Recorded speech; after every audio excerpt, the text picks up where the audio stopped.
Bridge to Terabithia by Katherine Paterson. Chapter 11. No! Something whirled around inside Jess's head. He opened his mouth, but it was dry and no words came out. He jerked his head from one face to the next for someone to help him. Finally, his father spoke, his big rough hand stroking his wife's hair and his eyes downcast, watching the motion. "They found the Burke girl this morning down in the creek." "No," he said, finding his voice. "Leslie wouldn't drown. She could swim real good." "That old rope you kids been swinging on broke." His father went quietly and relentlessly on. "They think she must have hit her head on something when she fell." "No," he shook his head. "No." His father looked up. "I'm real sorry, boy." "No!" Jess was yelling now. "I don't believe you. You're lying to me." He looked around again wildly for someone to agree. But they all had their heads down, except Maybelle, whose eyes were wide with terror. "But Leslie, what if you die?" "No," he said straight at Maybelle. "It's a lie. Leslie ain't dead." He turned around and ran out the door, letting the screen door bang sharply against the house. He ran down the gravel to the main road and then started running away from Washington and Millsburg and the old Perkins place.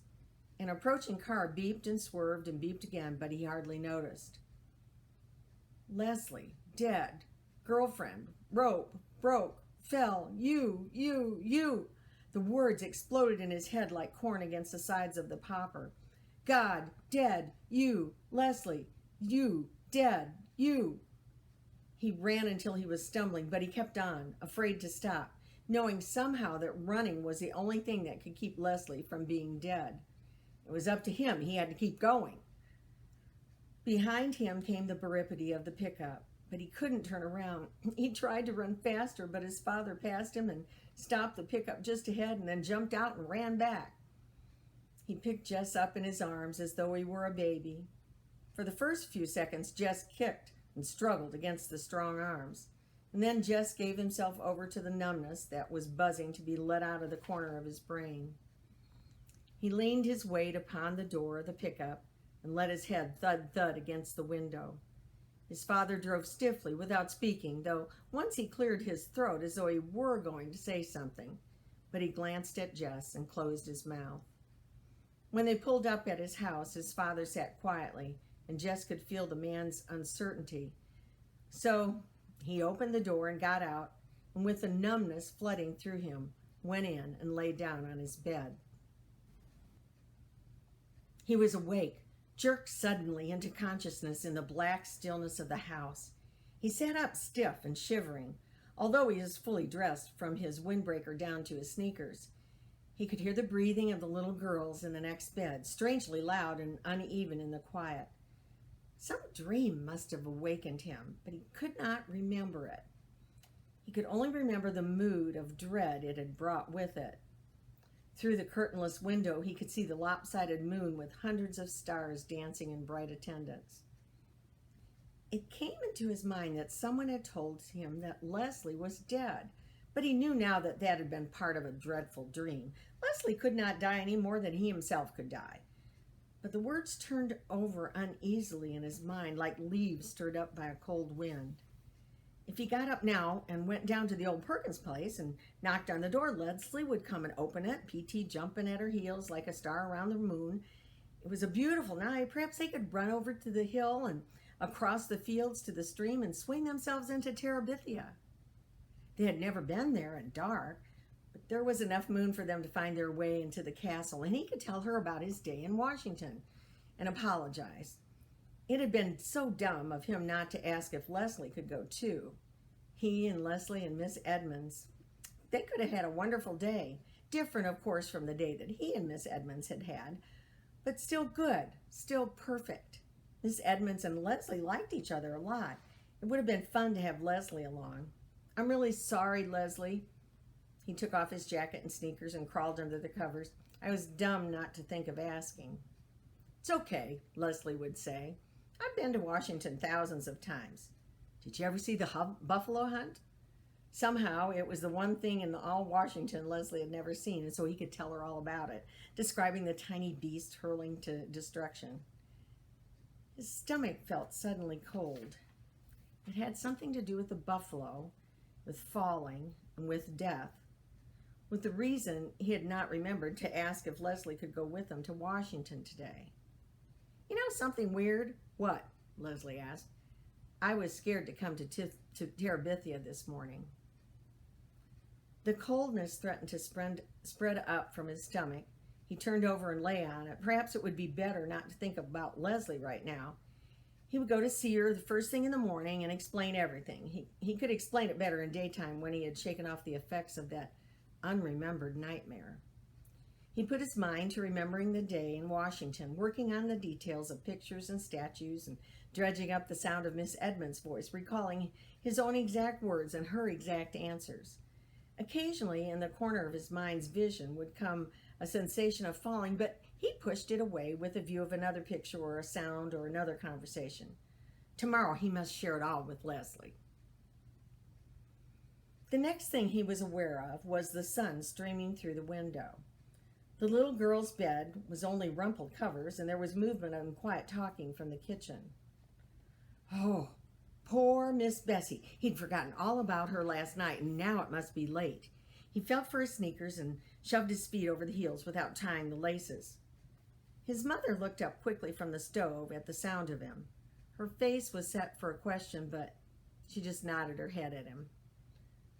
The coldness began to come back. I forgot Miss Bessie. Your daddy's milking her. Well, I forgot last night, too. She kept nodding her head. Your daddy did it for you.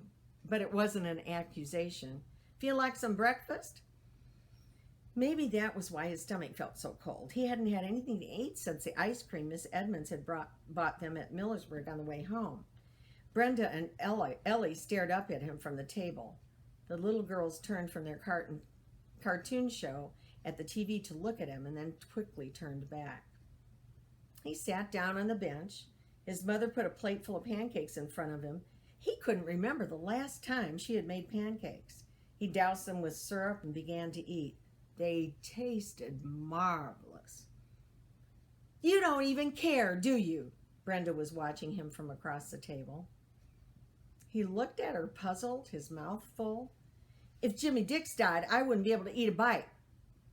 The coldness curled up inside of him and flopped over. Will you shut your mouth, Brenda Aarons? His mother sprang forward, the pancake turner held threateningly high. Well, Mama, he's just sitting there eating pancakes like nothing happened. I'd be crying my eyes out. Ellie was looking first at Mrs. Aarons and then at Brenda. Boys ain't supposed to cry at times like this, are they, Mama?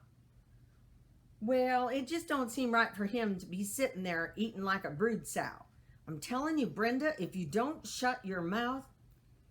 He could hear them talking, but they were far away, farther than the memory of the dream. He ate, and he chewed, and he swallowed, and when his mother put 3 more pancakes on his plate, he ate them too.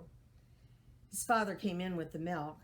He poured it carefully into the empty cider jugs and put them in the refrigerator, and then he washed his hands at the sink and came to the table. As he passed Jess, he put his hand lightly on the boy's shoulder. He wasn't angry about the milking.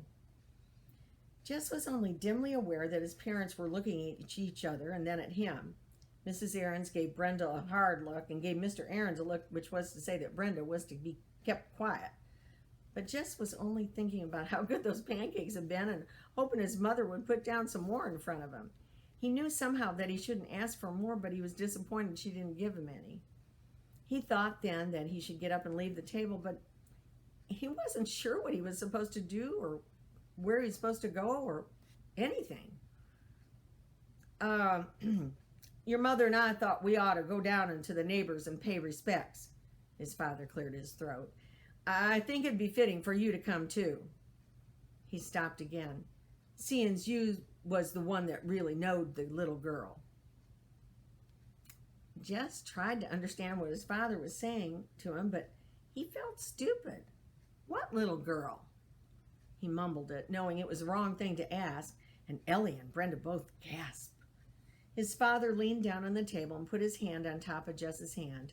He gave his wife a quick and troubled look, but he just stood there. She just stood there, her eyes full of pain, saying nothing. Your friend, Leslie, is dead, Jesse. You need to understand that. Jess slid his hand out from under his father's, and he got up from the table. I know it ain't an easy thing. Jess could hear his father speaking as he went into the bedroom. He came back with one of his windbreakers. You ready to go now? His father got up quickly. His mother took off her apron and patted her hair. Mabel jumped up from the rug. I want to go too. I've never seen a dead person before. No.